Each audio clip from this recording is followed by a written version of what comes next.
I'm just sitting here reflecting on where I'm at right now in terms of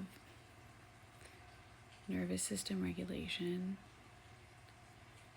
for me and my son and my dog. Because I feel like I've hit some pretty crazy milestones on this journey that I really don't know what the outcomes I'm supposed to be looking for are. At the beginning, I think I thought it was just happiness or the ability to feel joy more often. And then as I got into it, it became clear that there was a lot of numbness in my body. So that numbness had been protecting me from the pain. So that was a really hard period. But I'm at a point now where a lot of that pain has been resolved through actual just inner work. It's, as someone who's always assumed that science is going to save the day and psychology is going to help me figure myself out,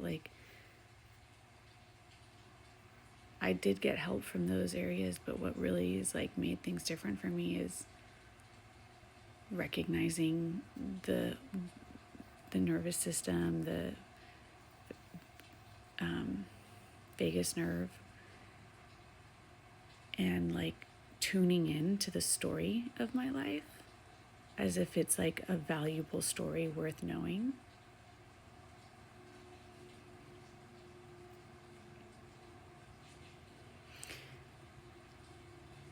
One of the big things that happened today was that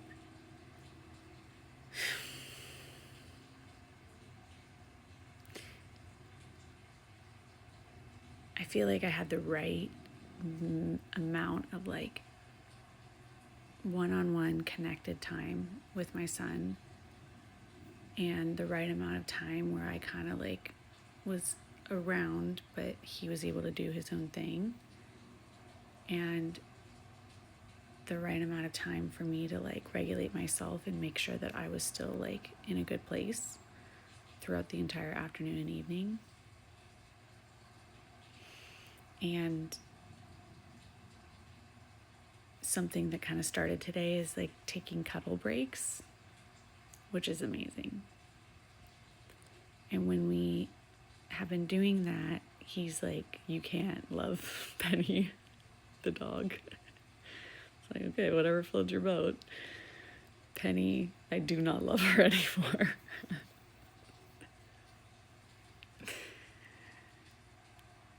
And it's funny, I set up his bed in his room to be on the floor, but to have a gate around it, and so we just fill it with pillows and he can jump off his dresser into it.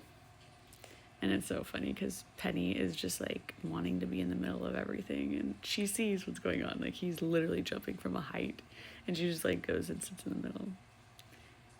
But that's what I'm saying is that those things used to be the whole jumping off of the edge, whether there's hard toys in the covers, whether Penny's gonna snap at him when he gets close to her. My world used to be consumed by those things, and they're valid. And because I was consumed by those things at one point, meant that I developed solutions, and that I just hadn't gotten to the point yet where his nervous system would be regulated enough to be enjoying these things, because he couldn't enjoy a lot of the things that I set up for him for a long time, for years after I same with the the astronomy stuff. I got the toys to make the little planets for him 2 years ago, and there's no way he would have had any interest in that 2 years ago. But he's at a point now where he is I am providing the circumstances and the attention and care to help him regulate after he gets home from school, or after he comes back from being at his dad's. And not only do we get to a place where he can enjoy himself, I get to a place where I get to enjoy him. And it's like so crazy because when it happens that way, like it snowballs in the best way. Like he starts coming up with ideas like he wants to draw something. And I'm just like, yes, let's draw right now. Like let's do it. Or like, you want to play with the trains? Let's get the trains out. We're going to make the best train little track, whatever. And it's, I don't know, this is a really beautiful feeling and a really beautiful moment.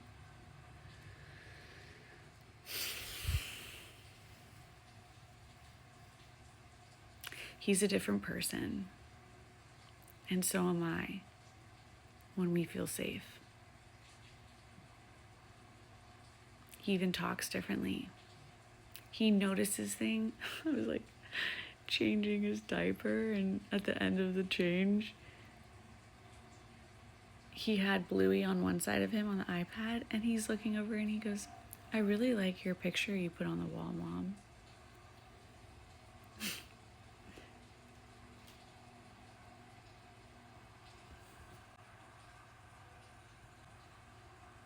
Like, that's a 4-year-old.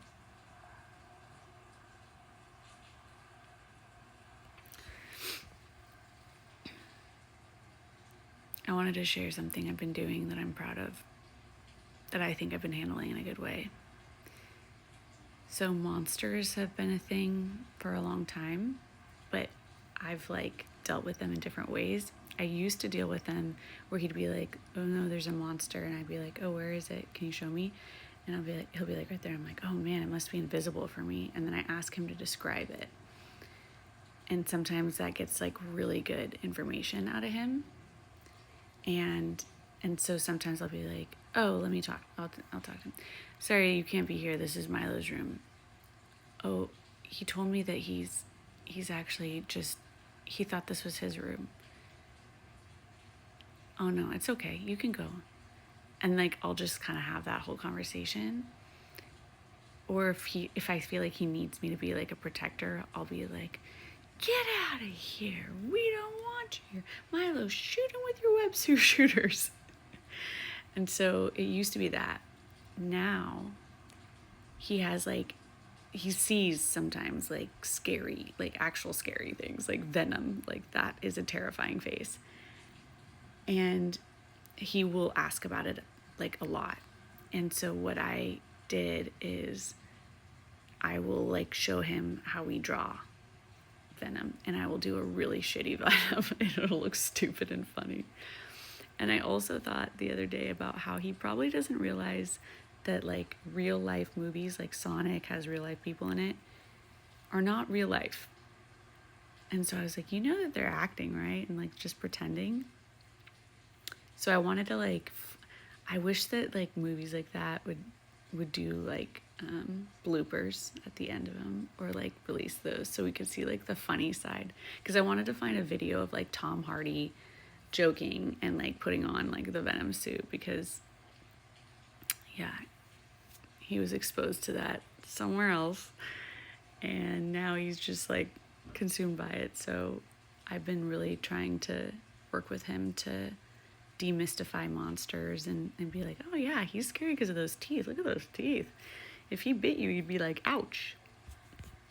I don't know. I just think I've been doing a really good job as a parent lately. And so that's what this video is about. Good night.